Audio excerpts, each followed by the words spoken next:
इस साल दिवाली पर दिए बेचने वाली कुम्हारन नहीं आई। वो भी क्या करती।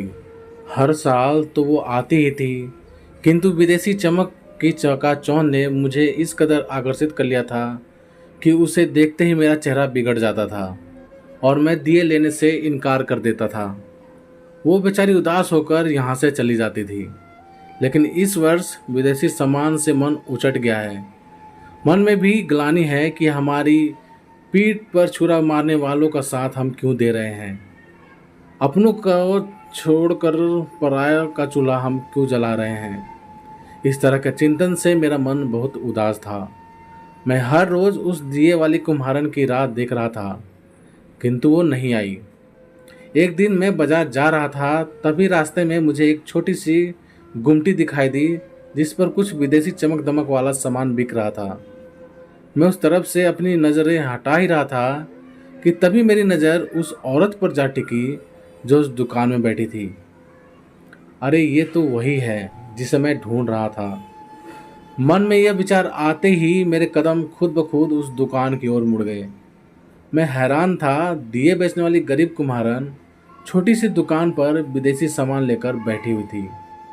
मेरी आंखों पर धूप का चश्मा और चेहरे पर गमछा था जिसे मैंने तेज धूप से बचने के लिए लपेट रखा था।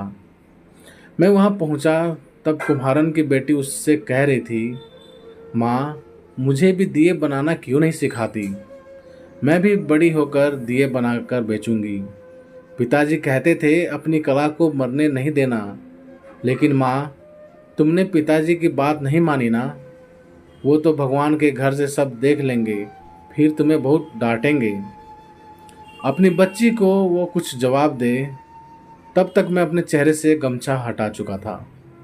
मुझे देखते ही वो पहचान गई और कहने लगी, बोलिए भैया जी, क्या दूँ आपको।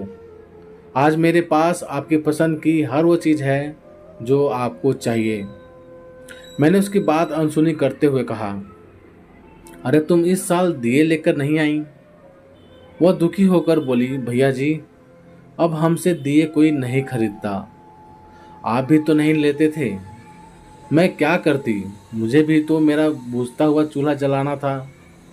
मेरी ये छोटी सी बच्ची दिए बनाना सीखना चाहती है, पर मैं उसे वो वस्तु बनाना क्यों सिखाऊं जो अब कोई खरीदता ही नहीं। लेकिन ये बात उसे कैसे समझाऊं। देखिए ना, मुझसे नाराज होकर बैठी हुई है। अपने पिता की बातें याद करके मुझे समझा रही है।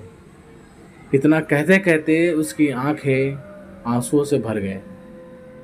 कुम्हारन ने आंसू पोंछते हुए कहा, भैया जी, आप लोगों की तरह बड़े बड़े महंगे पटाखे ना सही, लेकिन अपनी बच्ची के लिए मुझे फुलझड़ी तो लाना ही पड़ेगा ना, वरना वह सोचेगी ये त्योहार भी उसका नहीं है।